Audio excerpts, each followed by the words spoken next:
Alright guys, let's continue our card review with Silverquill, and we're starting with the Elder Dragon. As always, it's Shadrick Silverquill. 5 mana 2/5 Elder Dragon with flying and double strike. It says, at the beginning of combat on your turn, you may choose to. Each mode must target a different player. Target player creates a 2/1 white and black inkling creature token with flying. Target player draws a card and loses 1 life.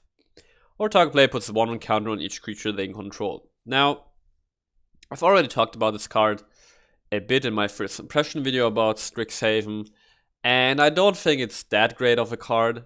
The most notable positive aspect here is if you're playing against a control deck which doesn't have any creatures on board, you can just play this for 5 mana, say target yourself to draw a card or create a token, and then your opponent creates a 1/1, puts a 1/1 counter on each creature they control, which is 0. So this way, the choose a mode, or like each mode must target a different player phrase is not a drawback. However, as soon as you play against another creature heavy deck, this actually becomes a drawback because sure, you can put 1/1 counters on each creature you control, including Shadricks, but then your opponent gets to draw a card or creates a token with flying. However, maybe Silverquill wants to be, I think, very combat-y, creature-focused, wants to get stuff on the board and just swing and kill your opponent fast. So maybe Innosec Shadricks can be just kind of a finisher to, you know, to put a 1 counter on each creature you control. Then again, if you want that type of effect, you can just get it like more cheaply with, I know there's this sorcery in white for 2 mana from Basri that puts a 1/1 counter on each creature you control. But obviously Shadricks is more versatile and offers other values. So all in all, I don't really like Shadricks Silverquill. It also doesn't fit into like a control deck. Sure, you make tokens, but you give your opponent something. So yeah, I don't really like this card. I think it's just fine, but at the end of the day, I think it's like a tier 4 card. It won't see a lot of play on in very like fringe decks. Next up, we got Bloat Out The Sky. You pay X white and a black for a sorcery to create X tap 2/1 white and black inkling creature with flying. If X is 6 or more, destroy all non-creature, non-land permanents. So if you pay a total of 8 mana, you can destroy all non-creature, non-land permanents and get 6 tap, 2/1 white and black inkling creature with flying. I don't really get why they're coming in tapped. I think that's a huge downside, especially since this is sorcery speed.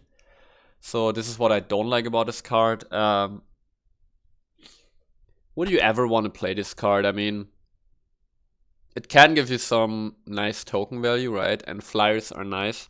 So even if you don't pay like 6 mana, you're fine with getting some creature tokens. All in all, I'm not too sure about this card, but I mean, we actually got quite a lot of token generating effects now in standard, also with like Stornheim Unleashed makes a bunch of angels. This makes a bunch of inkling creature tokens. I don't know, maybe in like a Orzo style control deck, you can just have this to create a bunch of tokens all at once to finish out the game.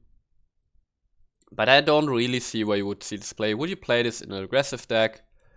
Well, not too sure actually. In an aggressive deck, you can put out some stuff and then Bloat Out The Sky can just come in very flexibly. So actually, I would say I would put Bloat Out The Sky at like the tier 3 level. I think it's just a solid card and you can put it into aggressive decks or into control decks. And because of the versatility, I would say it's just a fine card. Next, I got our dual model card here, Extus, aka Lord Voldemort. It's Extus Auric Overlord, a 4 mana 2/4 human warlock with double strike. In Magecraft, whenever you cast or copy an instant or sorcery spell, return target non-legendary creature card from your graveyard to your hand. So a value engine here with double strike, which is pretty cool. And then on the other side, it's actually sorcery in Rakdos colors. It's Awaken the Blood Avatar. It's a sorcery which says, as an additional cost to cast a spell, you may sacrifice any number of creatures. This spell costs 2 less to cast for each creature sacrificed this way. Each opponent sacrifices a creature, create a 3/6 black and red outer creature token with haste, and whenever this creature attacks, it deals 3 damage to each opponent. So, if you, I think you can effectively or reliably cast this on turn 3. If you spend turn 1 and 2 getting out some tokens, some small tokens, and then turn 3, you sacrifice 3 tokens, you get the 3/6 avatar, your opponent has to sack a creature, and it can attack immediately, deal non-combat 3 damage, and then 3 damage to the face, which is just solid, right? I think this card is okay, it's not like broken or anything. I could imagine playing like Junt in combination with Witherbloom, where you get like these pest creature tokens, and then you have Awaken the Blood avatar to, you know, get this avatar out, which is just fine. But then again, I think Awaken the Blood avatar fits into like a more aggressive style deck, and the Rakdos decks we see these days, they don't necessarily try to sacrifice a lot of creatures, right? It's not their main theme. So I think there needs to be some experimentation happening. Where does this card fit best into, in which deck? And yeah, I think combine this with the Witherbloom pest tokens seems like a decent game plan. And then the question is, well, is it worth using a card spot in like a Witherbloom deck for Awaken the Blood avatar, plus you have to splash red? Not too sure about that. I don't think this card is like super powerful or anything, or like busted. I think it's just fine. Extus, on the other hand, is just a value engine, but it's also not super impactful or anything. You can play Extus. I could imagine like playing an aggressive Silverquill deck where you splash red for Awakening Blood avatar, and then you just have Extus in there as a double striker, and you cast your removal spells, instant or sorceries to get stuff back from your graveyard. But all in all, I'm not too hyped about this card. I don't think either side is that great, so I would say maybe this is also like a tier 3 card, right? Because the avatar is just cool. It's hasty, your opponent has to sacrifice a creature, and if you have enough tokens, you get to get out a big avatar early, and Extus can just be occasional value. But all in all, I don't think these cards are going to be too impactful on the meta. Next up we got Dramatic Finale. You pay 4 mana in Silverquill hybrid colors. It's an enchantment which says, creature tokens you control get +1/+1. And whenever one more non-token creatures you control die, create a 2 white and black inkling creature token with flying.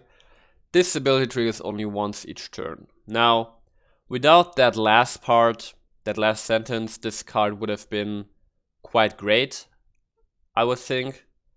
However, the way it is now, the way it's worded now, it's just fine. It's just okay. You're paying 4 mana to give your tokens +1/+1. And then if one of your non-token creatures guys, you get a 2/1 flyer, but only once each turn. So is that worth 4 mana? All in all, it's not worth that much mana. Certainly not. You can experiment with it, maybe, but at the end of the day, it's just not going to be good enough. So I would put this into the tier 4 category. Surely you can try this out. Obviously, this becomes better when you have multiple of these out on the board, but it's not that great. Although there's one thing I want to note about this cycle of cards for all the 5 colleges, because every college got a card with 4 hybrid color in it. All these cards are great for devotion synergies. And a card like Dramatic Finale, you know, might just fit into a mono black devotion deck with Gary, right? The 5 mana zombie that makes your opponent lose X life and you gain X life, where X is your devotion to black. Dramatic Finale might fit in there, so just because of that, this set might enable devotion decks again, and because that, just take you know, just look out for this card and see if there's some potential there. But just on its own, this card is not that great. Moving on, we got Silverquill Command. One of those commands, which I now think, which I now think is way better than when I first saw this card, because of a creature we're going to see later in this card review. And actually, let me show it right away. Where do we have it? It's this guy, Killian, Ink Duelist. It's a 2-mana 2/2 human warlock with lifelink and menace. So right away, this card is just a decent creature for 2 mana. But most important, this card attacks spells you cast that target a creature costs 2 less to cast. So this includes your opponent's creatures if you have removal spells, but also your own creatures if you have some kind of pump spells, for example. And because of Killian, I think that whereas Silverquill Command is actually very decent, because if you play Killian on turn 2, on turn 3 you can play Silverquill Command to give one of your creatures +3/+3 in flying, return a creature card with mana value 2 less from graveyard to battlefield, or draw a card and lose 1 life, or have your opponent sacrifice a creature. So I think specifically in the combination with Killian, Silverquill Command is very decent. And because of that, I would say that Silverquill Command is at least a tier 4 card. It might even be a tier 3 card. On its own, it's probably like a tier 4 card best, because if this Killian type aggressive Silverquill deck becomes a thing, I think Silverquill Command fits right in there, and then it would be a tier 3 card. Next I've got our Dean's dual model card. It's Shale, Dean of Radiance, 2 mana 1 on Bird Cleric with flying and vigilance. And you can tap to put a 1 counter on each creature that enters the battlefield under your control this turn. And on the other side we got Ambrose, Dean of Shadow. 4 mana 4/4 with tap. Put a 1 counter on another target creature, then Ambrose, Dean of Shadow deals 2 damage to that creature. And whenever a creature you control with a 1/1 counter on it dies, draw a card. So Silverquill also has a 1/1 counter theme to it, and these Deans fit right into there, and I think that they're actually quite playable in those decks. On the lower end you got Shale, Dean of Radiance, which is just 2 mana 1/1 flyer with vigilance, which makes sure that if creatures enter the battlefield and you control this turn, you put 1/1 counters on them, and you don't even have to sacrifice attacking with Shale because it's got a vigilance. So that's just okay. It's not the greatest, but it's just fine. And then Ambrose, Dean of Shadow is nice to cast later, because with the tap ability you can remove a creature from your opponent that's only got a toughness of 1, because sure, you put a 1/1 counter on it, but then you do 2 damage to it. Or if your creatures are big enough, you can effectively permanently buff your creatures. And then it has this text that when your creatures die with 1 counter, you draw a card. So it's just a value engine. All in all, I think these are just fine. These are not going to be super crazy or super good, so I'm just going to put these into the tier 4 category. Right. Next I have Vanishing Verse.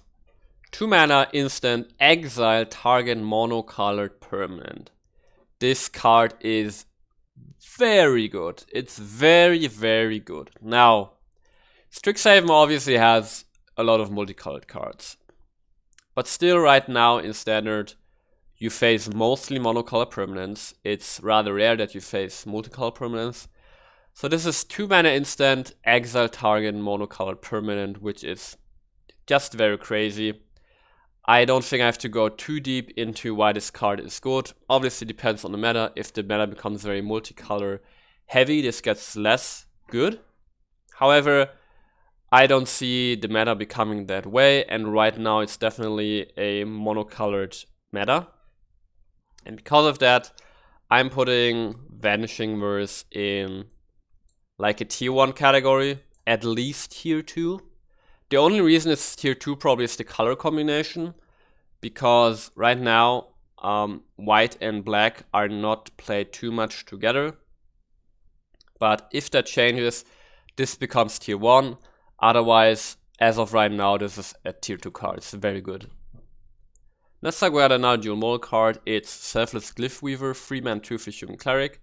And you can exile it to give creatures you control indestructible until end of turn. And on the other side, we got Deadly Vanity, 8 mana sorcery in black. choose a creature or planeswalker, then destroy all other creatures and planeswalkers. So, on the front half, we have Selva's Glyph Reaver, which can protect your creature board for a board wipe by exiling itself, which is just nice. However, the place I see is being played is in a mono white deck, but with 3 mana you usually want to cast more of the Sky Clays, and mono white already has a bunch of ways to protect its creatures through, you know, Outside of Life's Bounty or for Selfless Savior, so you don't need this extra effect. And on the 3 mana slot you have too much other stuff to play, so I don't think it's going to see play in those decks. And then the other side, Deadly Vanity, 8 mana is a lot, and the unfortunate part about this card is that you have to choose a creature or planeswalker. It's not a May ability, which means if you don't have any creatures on the board and your opponent has a creature or planeswalker on the board, you have to choose one of those he controls, and then the effect resolves and the opponent still has a creature or planeswalker on the board. So, like, you know, arguably you can still choose the worst of those creatures, but it's still, Deadly Vanity is very situational, so that all in all, I don't see this dual model card being played actually at all. I think there's going to be a, where do we have it? Oh, it's right here. Yeah. I did this wrong. So yeah, I think this is going to see 0 plane constructed. It's just mono white doesn't need it. 8 mana is a lot for the effect, and just playing Deadly Vanity for Deadly Vanity, I don't think anybody's going to do this. So unfortunately, it's 0 plane constructed. Next up, we got one of my favorite cards from the set. It's Silverquill Silencer. 2 mana, 3/2 Human Cleric. As it enters the battlefield, choose a non-land card name. Whenever an opponent casts a spell with the chosen name, they lose 3 life and you draw a card. I absolutely love this card. First off, as usual, you gotta state 2 toughness, dies to anything, right? There's the Storm, Frostbite, Shock, and so forth. That's quite unfortunate, but still I love this card. It's aggressively statted, and it's because of cards like this and other stacks-like effects that I really wanna build like an Orzhov stacks list, like a Jeskai stacks list. I think with Strixhaven we reach a critical mass of stacks type effects in standard that these types of stacks can actually be built, and I'm super excited about those. And Silverquill Silencer just fits into there very well. 3 life is a lot actually. If you're playing against a control deck like a Sultai Ultimatum, and you're playing a more aggressive deck where you fit this in, if you name something like Cultivate, or you name something like Binding the Old Gods, or you name something like Immersion Ultimatum, you lose, they lose 3 life and you draw a card, right? And if you're aggressive, losing 3 life is a lot. It's just a lot of life. And it's aggressively statted with 3 powers, so you can play this in an aggressive deck. It fits perfectly into there. And in a control deck, this is obviously also very good. And what I love about this card, I just love cards which reward a player who really knows the game very well, who really knows the meta game. This card rewards you for knowing stuff like, very simply, I'm gonna play this and name Embercleave because I know that next turn my opponent has 4 red mana and it's got 2 creatures on the board, so it's very likely that he's going to play an Embercleave. Therefore I'm naming Embercleave, and then when he casts it, he loses 3 life and I still get to draw a card. I just like stuff like this that rewards you as a player for knowing your game, which I think is super cool, and I'm gonna put this in the tier 3 category because while I think the card is very cool, I don't think it's going to see too much play. But I'm personally very hyped about this card. I really like it, and yeah, I think it's just a solid tier 3 card in aggressive decks, aggressive and control decks. Next we got Closing Statement, 5 mana instant, which says this spell costs 2 less to cast during your end step, and you destroy a creature or planeswalker you don't control, put a 1/1 counter on up to 1 target creature you control. I think this card won't see any play. Sure, you put a 1/1 counter on creature you control, but You're restricted to your end step, basically, and if you want to remove stuff, just play stuff that is less situational. You could play a Murderous Rider, for example, which also has upside beyond destroying a creature or planeswalker, because you can play the Murderous Rider as a creature. And because of that, I think Closing Statement won't see any play. Next we got Fracture. 2-mana instant. Destroy an artifact, enchantment, or planeswalker. I already said the removal in the set is just through the roof. So much removal and so much good removal. And Fracture is definitely a good removal, but solely as a sideboard card. If you play against a specific deck that runs artifacts, enchantment, planeswalker, this is amazing. Otherwise, I wouldn't main deck it. And as a sideboard card, I would say it's a tier 4 card, just because you're gonna see it rarely in a sideboard, but not in the main deck. We already talked about Killian Ink Duelist. I think this card is really nice. Enables a very interesting type of deck where you pump your creatures. You have an easy time removing your opponent's stuff with your own removal spells. And the creature itself is just a solid body, 2-mana 2/2 with lifelink and madness. I like a lot about Killian, and I'm going to put Killian like the tier 3 category. I think Killian by itself can, shape a whole tier 3 deck. I really like it. Next I've got a Silverquill Apprentice, 2-mana 2/2. Whenever you cast a copy instead of sorcery spell, target creature gets +1/+1 at the end of turn. I think that's absolutely terrible, and it's going to see 0 play constructed. Next I've got Humiliate, 2-mana sorcery. Target opponent reveals their hand, you choose a non-card from it that play this costed card. Put a 1/1 counter on a creature you control. I think this card is actually quite nice, because usually in an aggressive deck you don't want to play cards like Duress or Agonizing Remorse, because you have to sacrifice tempo. Instead of playing those cards, you could play a creature and build up your board. Well, this card kind of does both, right? You play Humiliate, you remove your opponent's board wipe from their hand, and you put a 1/1 counter on your 1-drop you already played. And this way you don't sacrifice much tempo. So I think Humiliate is quite nice in that regard. And I'm gonna put this into the tier 3 category.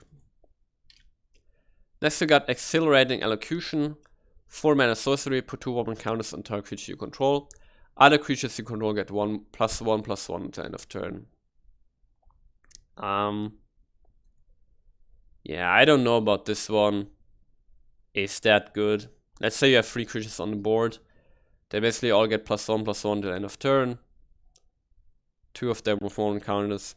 I don't think this is good, and I don't think this is going to see any play in Constructed. Let's get Owl and Shield Mage, 5-mana 3/3 flying with Ward, pay 3 life. Won't see any play in Constructed. Simple as that. Next we got Silverquill Pledge Mage, 3-mana 3/1 with Magecraft. Whenever you cast a copy instead of sorcery spell, Silverquill Pledge Mage against your choice of flying or lifelink at the end of turn. Also won't see any play, it's just too weak. Next we got Spiteful Squad, 4-mana 0/0 with Death Touch. And as the battlefield with 2 1/1 counters on it, and when it dies, put its counters on target creatures you control. Again, the concept is fine, but at 4 mana you can do so much better stuff, so it won't see any play. Oh, did we actually skip a card? Or did I forget to put it in? Oh, I actually forgot to put it in a card. What's that card here? It's called...